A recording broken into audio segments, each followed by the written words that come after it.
સ્થાનિક ચૂંટણીને લઈ ધાનેરાનું સ્થાનિક રાજકીય ગરમાવો। ધાનેરા તાલુકા અને જિલ્લા પંચાયતના કેવા છે સમીકરણ? કેન્દ્ર અને રાજ્ય સરકારની વિકાસલક્ષી યોજના કેટલી છે પ્રભાવિત? સત્તા મેળવવા ભાજપ કઈ રીતે કરે છે માઇક્રો પ્લાનિંગ? ભાજપ આગેવાનો અને કાર્યકરો કયા વાયદાની સાથે પહોંચી રહ્યા છે મતદારો સુધી? ભાજપના ટિકિટ માટેના આંતરિક ડખાનો છેદ ઉડાડતા શું કહ્યું? સમગ્ર મુદ્દે અને સમગ્ર રણનીતિ બાબતે કરી વિશેષ ચર્ચાઓ। आओ सांभळीए શું કહે છે તાલુકા ભાજપ પ્રમુખ। मारू गुजरात छे तैयार कायम भाजप हारो हार। पीएम मोदी साहेब नी साथ मारू गुजरात छे तैयार।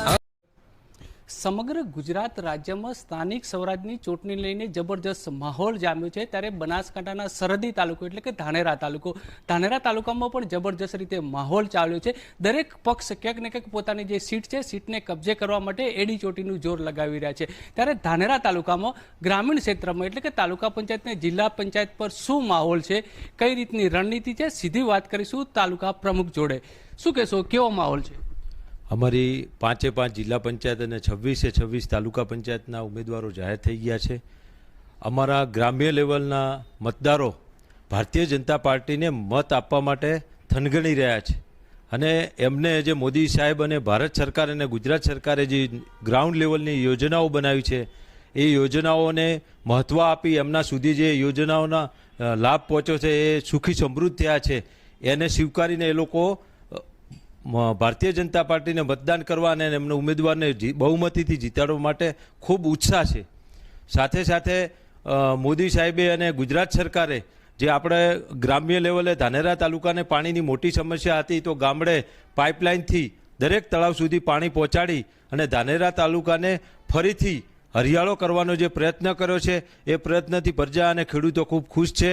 સાથે સાથે આપણું આયુષ્યમાન કાર્ડ ગુજરાત સરકારે 10 લાખનું જે આયુષ્યમાન કાર્ડ આપ્યું છે એમાં ઘણા લાભાર્થીઓના પોતાનો જીવ ગરીબી હોવાને કારણે એ જો આ આયુષ્યમાન કાર્ડ ન હોત તો એ આ દુનિયામાં ન હોત એવો અમને અહેસાસ કરાવે છે અને એ લાભાર્થી આજે મોદી સાહેબનો આભાર માને છે અને ગુજરાત સરકારનો આભાર માની અને એના આખા પરિવારને મતદાન કરવા માટે એ તપ્તર છે।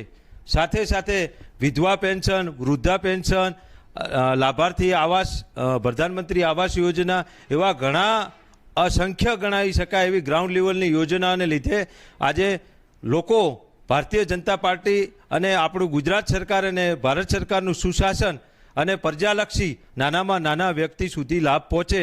અત્યારે જુઓ તો ધાનેરાની અંદર પાક નિષ્ફળ માટે દરેક ખેડૂત ખાતેદારને 44,000ની સહાય એના ખાતામાં સીધી પહોંચી છે। એટલે ભારત સરકારની અને મોદી સાહેબની જે રણનીતિ છે જે લાભાર્થીને સીધો યોજનાનો લાભ પહોંચે છે એને લઈને મતદારોમાં ખૂબ ઉત્સાહ છે। અમારી 26 તાલુકા પંચાયત અને 5 જિલ્લા પંચાયત જીતે એવો સારામાં સારો માહોલ છે અને લોકોમાં ખૂબ ખુશી છે અને લોકો આ પંચાયતી રાજની ચૂંટણીને એક પર્વની જેમ ઉજવી રહ્યા છે અને અમારા મતદારો ખૂબ ઉત્સાહ સાથે એમના પરિવારને મતદાન સુધી પહોંચાડી અને બૂથ સુધી પહોંચાડી અને ખૂબ સારામાં સારું મતદાન કરશે। અસ્તુ, ભારત માતા કી જય। રમેશભાઈ, બીજી વાત સમજીશ કે તાલુકા પંચાયતની જે તમામ સીટો છે સીટોને લઈને માઇક્રો પ્લાનિંગ શું ચાલી રહ્યું છે, મતદારો સુધી ખરેખર કાર્યકર્તા કઈ રીતે પહોંચશે? અમારું ભારતીય જનતા પાર્ટીનો બૂથ સ્તર સુધીની અમારી બૂથ સમિતિઓ છે। અમારા ભારતીય જનતા પાર્ટીનો કાર્યકર્તા એક વફાદાર કાર્યકર્તા તરીકે કામ કરે છે।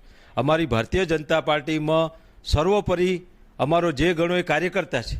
અમારો ઊંચમાં ઊંચ હોદ્દા ઉપર જે વ્યક્તિ પહોંચે છે એ ગ્રાઉન્ડ લેવલના કાર્યકર્તા જ પહોંચે છે અને અત્યારે જે અમારા ઉમેદવારોને ટિકિટ આપી છે એ તમામ કાર્યકર્તાને આપી છે। એટલે અમારા ભારતીય જનતા પાર્ટીનો કાર્યકર્તા વફાદારી સાથે અને બૂથ સમિતિ અને જે અમારી આખી માઇક્રો પ્લાન છે જે સમિતિ છે એ બૂથ સમિતિ અને ગામમાં જે ઈમાનદાર કાર્યકર્તા છે એ કાર્યકર્તા નિષ્ઠાપૂર્વક ઘરે ઘરે જઈ અને પત્રિકાઓ વેચી અમારી યોજનાનું સાચું માર્ગદર્શન પૂરું પાડી અને દરેક લાભાર્થીને અમારી યોજનાનું માર્ગદર્શન મળે એવું અમે અગાઉ એમને માર્ગદર્શન આપેલું છે। અમે ઘરે ઘરે જઈને અગાઉ અમે બધા ઘર સુધી સંપર્ક કરી દીધેલો છે। એટલે અમે કોંગ્રેસ જેવું નથી કે જ્યારે ચૂંટણી આવે ત્યારે જ મેદાનમાં આવવું। અમે 365 દાડા કામ કરીએ છીએ. અમારો ભારતીય જનતા પાર્ટીનો કાર્યકર્તા ગામમાં રહીને 365 દાડા લોકોને મદદ કરે છે. એ મદદ લોકોને ખબર છે કે સાચી દિશામાં રાજનીતિમાં અને લોકો સુધી કોણ પહોંચે છે, એ ભારતીય જનતા પાર્ટીનો કાર્યકર્તા જ પહોંચે છે. આ વિષયને લઈને અમે મેદાને ઉતર્યા છીએ. ચોક્કસથી બીજી વાત કરીશ કે જિલ્લા સંગઠન હોય કે તાલુકા સંગઠન કે ભાજપ આગેવાનો દ્વારા રાજ્ય સરકારમાં વારંવાર રજૂઆતો કરી હતી, એના થકી અનેક વિકાસના કામો આવે છે. આ વિકાસના કામનો કેટલો લાભ મળશે? અમારી ધાનેરા તાલુકામાં ગ્રામ્ય વિસ્તારમાં જે કામોની સમસ્યા હતી, જે કાર્યકર્તાઓએ આગેવાનોએ નીચેથી અમારા સુધી પહોંચી, અમે તાલુકાથી અમારા આગેવાનો અને બધા મળી સંકલન કરીને જિલ્લા સંકલને મોકલ્યું અને જિલ્લા સંકલને ગુજરાત સરકારને રજૂઆત કરીને ભારત સરકારમાં રજૂઆત કરી, જેને થકી આપણે અહીંયા આપણી નવી કોલેજ મંજૂર કરી છે, સિવિલ હોસ્પિટલ મંજૂર કરેલી છે અને એવી અનેક રોડ, રસ્તા, ગટર, પાણી, વીજળી જે આપણી સમસ્યાઓ હતી એ સમસ્યાનું 90% નિરાકરણ આવી ગયું છે અને એનાથી લોકો ખુશ છે. ચોક્કસથી બીજી વાત કરીશ કે તાલુકા પંચાયત અને જિલ્લા પંચાયતમાંથી કેટલી સીટ જીતવાની આશા? અમારો ભારતીય જનતા પાર્ટીનો લક્ષ્યાંક એક જ છે કે અમે કોંગ્રેસ મુક્ત ધાનેરા બનાવવા માગીએ છીએ. એટલે 26 તાલુકા પંચાયત અને 5 જિલ્લા પંચાયત જીતવા માટેના અમારા તમામ પ્રયત્ન રહેશે અને અમારો કાર્યકર્તા તમામ પ્રયત્ન કરશે. ચોક્કસથી બીજી વાત કરીશ કે ટિકિટ વેચણીને લઈને ક્યાંક ને ક્યાંક આંતરિક વિવાદ સામે આવ્યો તો આ બાબત લઈને શું કહેશો? અમારા કાર્યકર્તાઓ ટિકિટ માગવાનો દરેક લોકશાહીમાં હક છે. અમારા કાર્યકર્તાઓ સાથે અમે બેઠક કરી છે અને ઓલ ઓવર અમારા તાલુકાની અંદર હવે અત્યારે કોઈ આંતરિક વિવાદ નથી. અમારે બધા સમાધાન થઈ ગયા છે અને અમારો કાર્યકર્તા ભારતીય જનતા પાર્ટીનો કાર્યકર્તા, પાર્ટીને વરેલો કાર્યકર્તા છે. એ ક્યારેય બી ભારતીય જનતા પાર્ટીનો કાર્યકર્તા સમર્પણની ભાવના સાથે અને રાષ્ટ્રવાદની ભાવના સાથે નીકળે છે ત્યારે એ ક્યારેય બી એવું પકડીને નથી બેસતો. જ્યારે અમારા આગેવાનો બધા મળી અને અમે સમાધાન કરીએ તો એ સમાધાનમાં બેસે છે, બીજો કોઈ વિષય નથી. ચોક્કસથી તો બીજી વાત સમજી છે કે રમેશભાઈ, છેલ્લે ધાનેરા તાલુકાની જે મતદારો છે, મતદારોને આપ શું અપીલ કરશો? હું ધાનેરા તાલુકાના તમામ મતદાર ભાઈઓને મારી ધાનેરા તાલુકા ભાજપ વતી એક ખાતરી છે કે ભારતીય જનતા પાર્ટીની આપણી ગુજરાત સરકાર અને ભારત સરકાર તમારા સુધી તમારા વિકાસલક્ષી તમે સુખી સમૃદ્ધ બનો, નાનામાં નાનો છેવાડાનો માણસ સુખી અને સમૃદ્ધ બને એ માટે તમામ પ્રયત્ન કરી રહી છે. તો હું તમને ખાતરી આપું છું કે આપણો મોદી સાહેબની જે ભારતીય જનતા પાર્ટીની સરકાર છે એ ભ્રષ્ટાચાર મુક્ત છે. સાથે નાનામાં નાનો ગરીબ માણસ સુખી થાય, પગભર થાય એના તમામ પ્રયત્ન કરી રહ્યા છે અને આવી યોજના મોદી સાહેબે ભારત સરકારમાં અને ગુજરાત સરકારમાં બનાવી છે.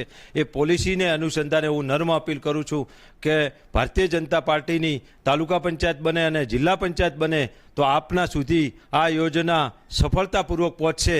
અસ્તુ ભારત માતા કી જય. ચોક્કસથી તો આ હતા ધાનેરા ભાજપ તાલુકા પ્રમુખ રમેશભાઈ, જેમણે એક જીતનો વિશ્વાસ કર્યો છે, સાથોસાથ લોકોને પણ ખાતરી આપી છે કે અહીંયા જો ભાજપની જે તાલુકા પંચાયત કે જિલ્લા પંચાયતમાં તમામ સીટો જીતશે તો વિકાસના અનેક દ્વાર ખોલશે. પ્રકાશ દ્વિવેદી, અપડેટ ન્યૂઝ, બનાસકાંઠા.